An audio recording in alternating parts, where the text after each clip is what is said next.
Assalamualaikum warahmatullahi wabarakatuh. Kami dari kelompok 1 ingin mempresentasikan tentang keamanan dan kesehatan karyawan yang beranggotakan saya Adilia Hita Rahmawati NPM 1901010067, Fenty Umastikah Nuraini NPM 1901010068, Lutfiani NPM 1901010074, Yulia Nisfi Aryani NPM 1901010081, Nurma Odina Prayogo NPM 1901010094, Nanda Ristina NPM 1901010101, Realita Lahadni NPM 1801010164. Pengertian keamanan dan kesehatan kerja. Secara filosofis, keamanan dan kesehatan kerja adalah suatu pemikiran dan upaya untuk menjamin keutuhan dan kesempurnaan baik jasmani maupun rohani tenaga kerja yang pada khususnya dan manusia yang pada umumnya. Sedangkan secara ilmiah adalah sebuah ilmu pengetahuan dan penerapannya dalam usaha mencegah kemungkinan terjadinya kecelakaan dan penyakit akibat kerja. Keamanan dan keselamatan kerja adalah suatu usaha dan upaya untuk menciptakan perlindungan dan keamanan dari resiko kecelakaan yang dapat membahayakan baik fisik, mental, maupun emosional terhadap pekerja, perusahaan, masyarakat, dan lingkungan. Keamanan dan keselamatan kerja merupakan salah satu unsur yang penting dalam ketenagakerjaan. Oleh karena itu, sangat banyak berbagai peraturan perundang-undangan yang dibuat untuk mengatur masalah kesehatan, keamanan, dan keselamatan kerja. Selanjutnya adalah tujuan dari keamanan dan keselamatan kerja, yaitu yang pertama, setiap tenaga kerja dan orang lainnya yang berada di tempat kerja mendapat perlindungan atas keselamatannya. Yang kedua, setiap sumber produksi dapat dipakai, dipergunakan secara aman dan efisien. Yang ketiga, proses produksi berjalan dengan lancar.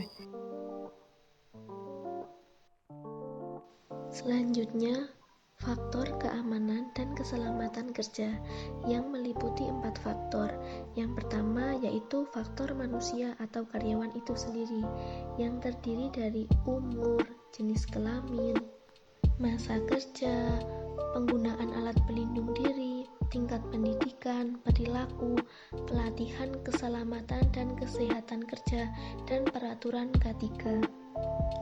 Faktor yang kedua, faktor kerja atau lingkungan kerja yang terdiri dari kebisingan, suhu udara, penerangan, dan lantai licin. Faktor yang ketiga yaitu alat kerja dan bahan yang terdiri dari kondisi mesin dan letak mesin.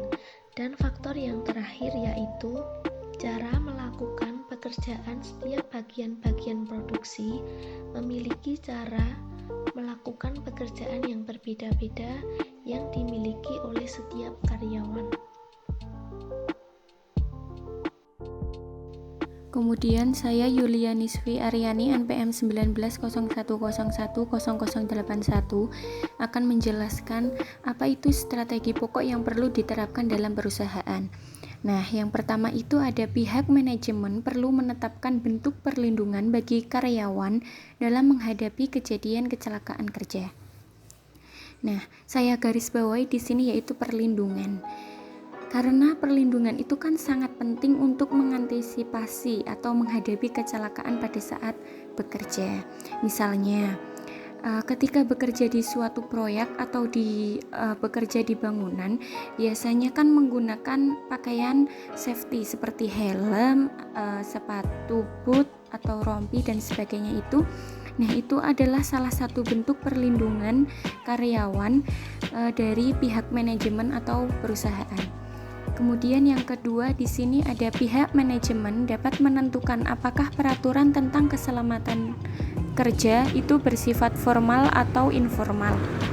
Nah, secara formal itu biasanya peraturan itu dimaksudkan dengan aturan tertulis, sedangkan secara informal itu biasanya dinyatakan dengan tidak tertulis atau dilakukan pada saat pelatihan melalui kesepakatan seperti itu.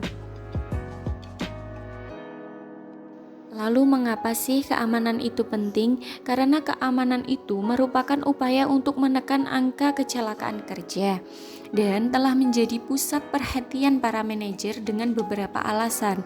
Salah satunya yaitu jumlah kecelakaan yang berhubungan dengan pekerjaan itu ternyata mengejutkan.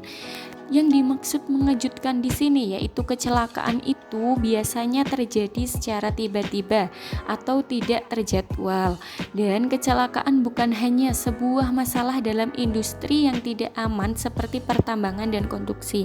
Karena kecelakaan itu juga tidak memandang apakah itu tempatnya aman atau tidak. Karena kecelakaan itu bisa terjadi di dalam perusahaan apapun. Isu dalam keamanan kerja ada dua macam, yaitu pertama isu kesehatan kerja, yaitu gangguan kesehatan di tempat kerja. Pertama, penyakit paru-paru. Kedua, cedera otot tulang. Yang ketiga, kanker. Yang keempat, gangguan pendengaran akibat bising. Yang kelima, penyakit akibat kerja. Yang kedua yaitu isu keselamatan kerja, yaitu kecelakaan akibat kerja. Pertama, tingginya angka kecelakaan kerja di distribusi. Yang kedua, bahaya kebakaran. Yang ketiga, kecelakaan lalu lintas menuju dan dari tempat kerja.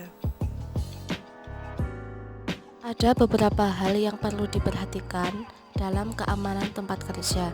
Di antaranya yaitu kekerasan tempat kerja, keamanan internet atau intranet, kemudian penyaringan dan seleksi karyawan. Selanjutnya yaitu kejahatan keuangan atau kerah putih.